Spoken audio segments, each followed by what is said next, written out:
Como estas, bitches? It's me, Guapo Jim, and I'm breaking down a full season review of Your Friendly Neighborhood Spider-Man. Marvel is pretty good at giving us a new Spider-Man cartoon or movie every couple years, and this just happens to be the newest one. They probably do it like that because of contractual issues. So let me just break down a few of my thoughts and kind of let you guys know what I think. Marvel Animation, they do have a pretty checkered history, if you're asking me. For every show of substance that they put out, they do also put out a few duds as well. So when this Spider-Man show was announced, I'm not gonna lie, niggas were pretty skeptical. Against my better judgment though, I decided to go into this show with an open mind as well as an open heart, and the results were pretty surprising to say the least. What's cool about this show as well is that while it takes place in the MCU technically, it's not really in our main timeline MCU. This kind of takes place in like an alternate timeline, but it's still very much MCU adjacent. If you watch the television show, you'll know exactly what I'm talking about, but for all intents and purposes, it is pretty much an MCU show.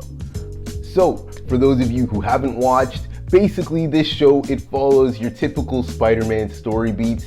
You've got Peter Parker, your nerdy, orphan, geeky science kid who ends up getting bitten by a spider, and the spider gives him powers, and he uses said powers to save his city, blah, blah, blah. We know how this stuff goes by now. Because this is a 2025 show, it tends to be, I'm not gonna say political, but yeah, it tries to touch on more contemporary topics. You've got like a big storyline that has to do with inner city gang life. You've got them really trying to stress the issue of women as well as people in color in STEM industries, that type of thing. Again, it's cool, I guess you could say. It is what it is. We also do catch Peter Parker at the very, very beginning of his Spider-Man journey. So we get to see all of the ups and downs that come along with being a high school freshman, as well as a full-fledged, I'm not gonna say superhero, but he's definitely a crime fighter. Like, he's whooping ass out here. On the plus end, Spider-Man is one of, if not my favorite comic character of all time. This is literally fact, I swear to God. The last game that I ever played, like last video game that I ever really played, was Spider-Man 1 for the PS4. And I'm not gonna lie, niggas fucked around and even got a platinum trophy. If you've played the game, you know exactly what that means. So with that said, I'm kind of a Spider fan, and anytime that they put out a Spider-Man cartoon, I'll check it out and tell you guys what I think. One thing I will say, I like kind of what they've done with Norman Osborn, just in the sense that I thought it was interesting that they kind of made him Peter's benefactor in this show. Again, it's Norman Osborn, so we know what's eventually gonna happen, but it's cool to kind of see it play out, at least the way that they're doing it in this show. Another thing I will say too, which I was a massive fan of, I've always been a big fan of Tombstone, Lonnie Lincoln. I've always thought that that character is super underutilized, and the fact that these guys decided to actually utilize him while really playing up who he is as a character and showing the parallels between him and Peter, I thought that was great. Yeah, some parts were a little cringy, but it's sick to kind of see what his character will end up becoming. Bonus points if you guys watched the whole show and you see the fight scene with Tombstone, Spider-Man when they're whooping Scorpion's ass, that was a sick scene. Like, again, back to my Spider fandom, there is nothing I love more than when a character knows how to fight alongside Spider-Man, like fight with him.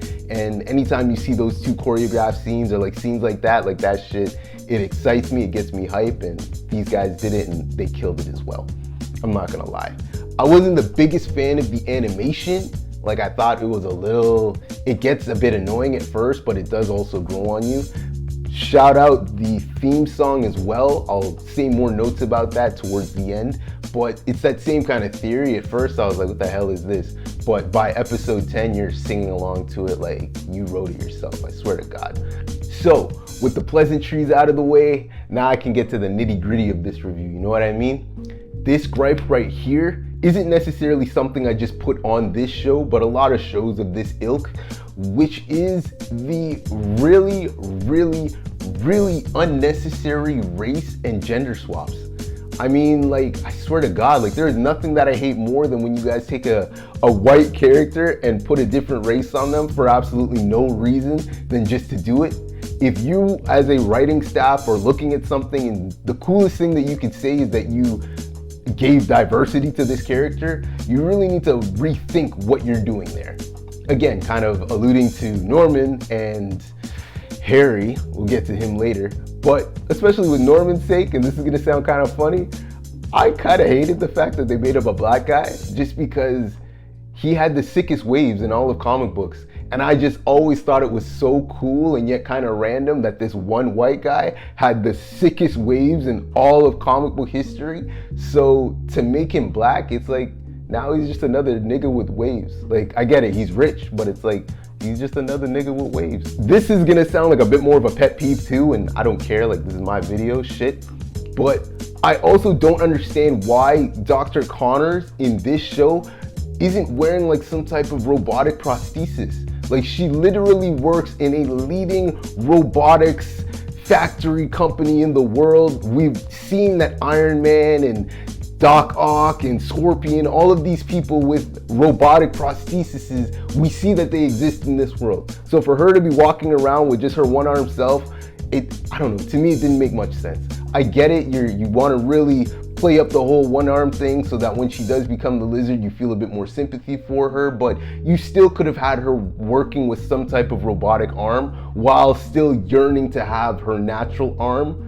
It didn't make much sense to have her be openly disabled when it's like she didn't really need to be, but I guess that they're going for something there. Considering that this is supposed to be like an alternate timeline or something like that, I think it's kind of strange and kind of weird that we still haven't seen an MCU version of Uncle Ben. Like, you don't even see this nigga in pictures or anything like that. Like, I feel if these guys really wanted to do something cool, they should have had Uncle Ben be alive. Like, imagine what a bit of a mindfuck it would have been for Peter to go home and you see Uncle Ben, and maybe in this universe Aunt May is the one who died, and you could still have that whole single parent thing going on, but it would just give the Spider-Man character just a fresh twist, such a different perspective. And then because you've got Norman Osborn there, maybe you could have some type of running joke or gag that like Ben he's maybe, you know, jealous of the fact that Peter spends all of this time with Norman. Again, there are so many ways that you could have went about it. I just feel like if you're gonna radically change the character or try to reinvent him, that would have been such a reinvention while not being a big reinvention at the same time. So I felt it was kind of a missed opportunity if you ask me, but I'm sure that there's some type of contractual reason why they always kill off my nigga Uncle Ben. This one, definitely a me thing, but Harry Osborn in this show, just everything about him, I can't stand this nigga, bro. Like, I don't know what it is with these shows and just destroying young black niggas, but I can't do it. Like, everything about this guy, it's just ick, it's just gross, it's just lame, man. Like, I'm not saying that I know rich niggas like that, like billionaire niggas, but I can assure you they wouldn't be moving the way that Harry Osborn is moving in this show. Even at the end when he decides to make his own business or, you know, create his own scientific thing and he calls it Web, I'm like, my nigga, like you could have called it the Future Foundation because you're Harry Osborn and your dad's Norman Osborn and you're trying to be the future, and then maybe Reed Richards jumps on. Like, there's so many different ways that you could have been cool with it and added a little more something to this character to add a bit more substance.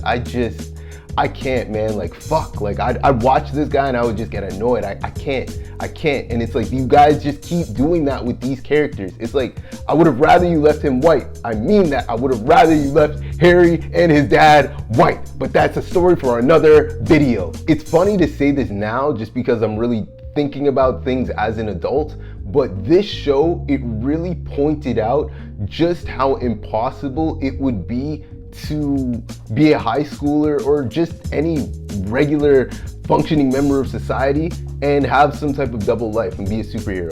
It's like in this show, you're trying to tell me that Peter Parker is a straight A student, he's working at a prestigious internship all while being Spider-Man at the same time and missing classes, and he's late for classes all the time. It's like, I feel like just from the bureaucratic standpoint, Aunt May as a parental guardian, she would be so fucked. Like, she'd be facing mad child endangerment charges in that sense, or at the very least, like, her credibility, like, again, this nigga's tardy all the time. Like, how can you tell me that she's a proper good parent? She's not.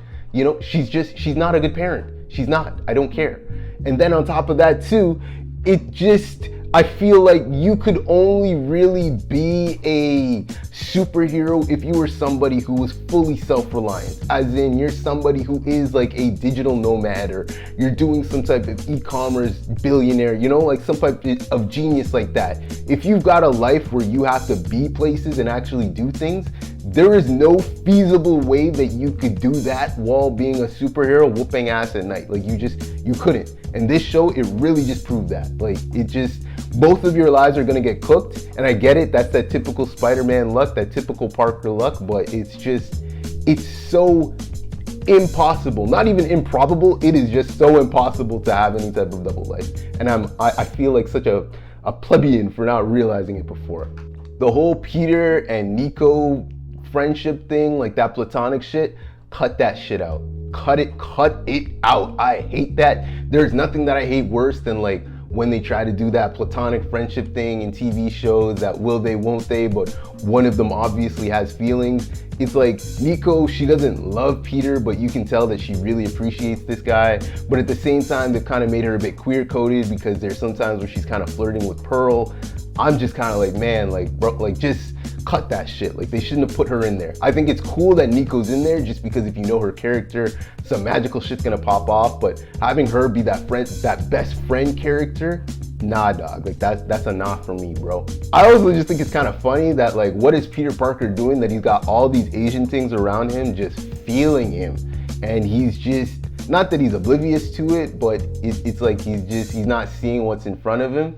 If I was him personally, it's like, don't even deal with Pearl. You've got the next Asian girl right there. Just kind of figure out how to make it work and you're good. Like, I don't know what he's doing, but I get it. It's for TV.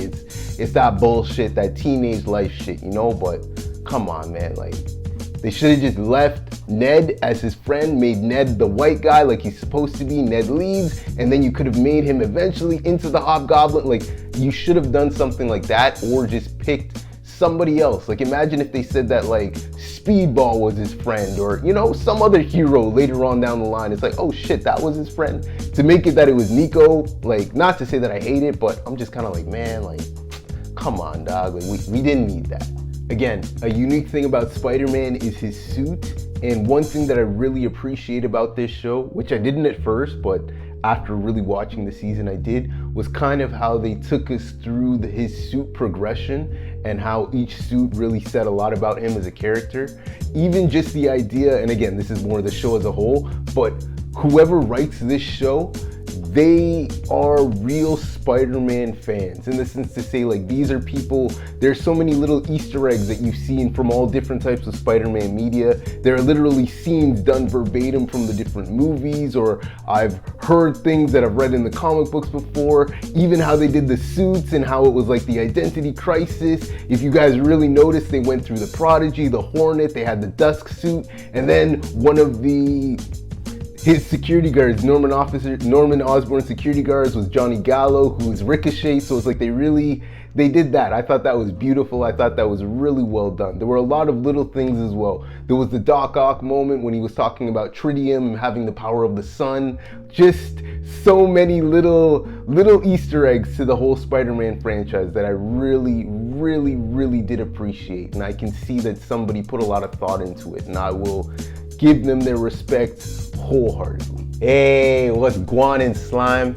If you're watching this right now, I'm going to assume that you're probably a fan of DC animated movies as well. If that's the case, Batman Beyond: Return of the Joker would be your shit. I actually made a video breakdown about that movie, and I've left the link in the description below. Do yourself and your boy a favor, check it out. You will not be disappointed.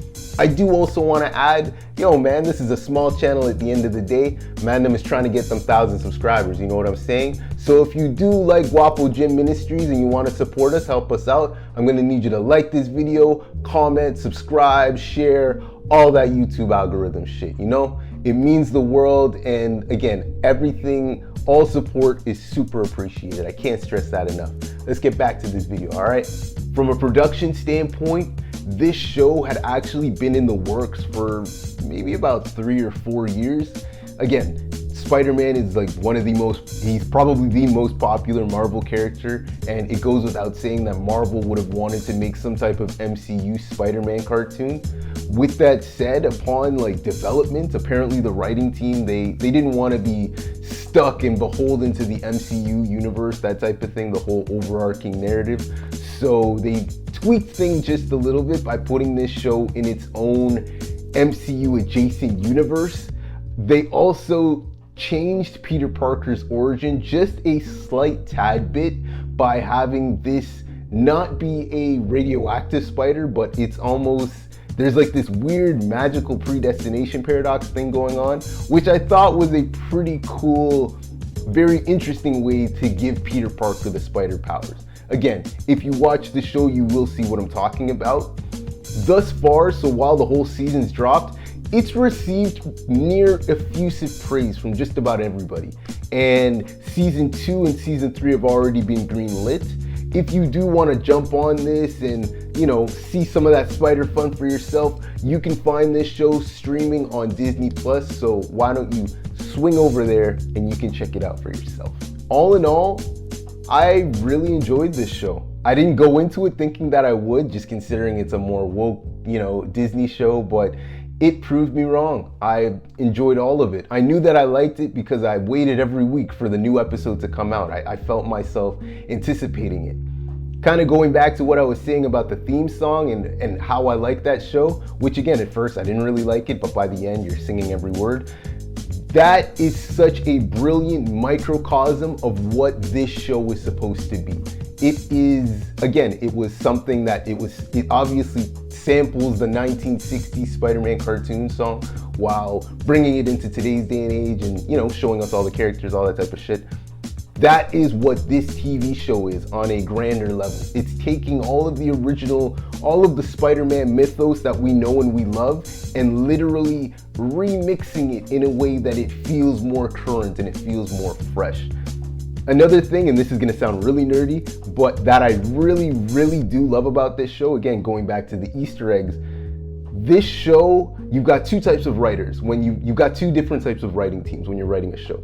You've got gardeners and then you've got architects. Of course, all of this is metaphorical, of course. A gardener, when they write a show, they are basically watering whatever character or side character, whatever people seem to like, they're gonna put more energy into that thing. So think of a television show where you've watched it and one character was originally the side character and that character becomes the main character. That's what audiences liked, and the writing team watered that plant, and, you know, case in point. Whereas with this show right here, they're more of the architect mindset. What I mean by that is that every little thing in this TV show means something. It counts. Every little name, everybody that you talk to, even just the idea that Nico lives with a Miss O'Hara. You know, is Miguel gonna come out at some point? Like, there's so many little Spider-Man things, so many little details. When he gets kicked into rooms, you're looking at the animals, you're trying to see all of the names. Like, it's just, a lot of thought went into this show, and not to say I feel honored or, you know, anything like that, but I love watching television shows with more of an architect mindset because it forces me to really pay attention to all the small details. Anyway, man, you guys know me. If you guys want to watch the show, check it out. I would give it my GUAPO Jim seal of approval. It's the real deal. It's sick. I would say, just if you're a comic book fan as a whole, whether you like Spider-Man or not, like, you'll enjoy the show if you can kind of get past a lot of the modern sensibilities of it. You guys know me though, I'm always trying to put you guys onto some next shit, or at least in this case onto some new shit, and I just wanted to give you guys my thoughts and let you know that the streets have been talking and I've been listening, and I wanted to let you guys know what I think of the new Spider-Man show. Thank you, thank you, thank you if you've made it this far. If you're a fan of this type of content, I'll need you to like, subscribe, comment down below, you know, whatever shows you guys are watching or just whatever you want me to talk about, period. I'm always looking around, I'm always hearing things, and I want to give you guys what you want to hear, okay? Stay safe, later days.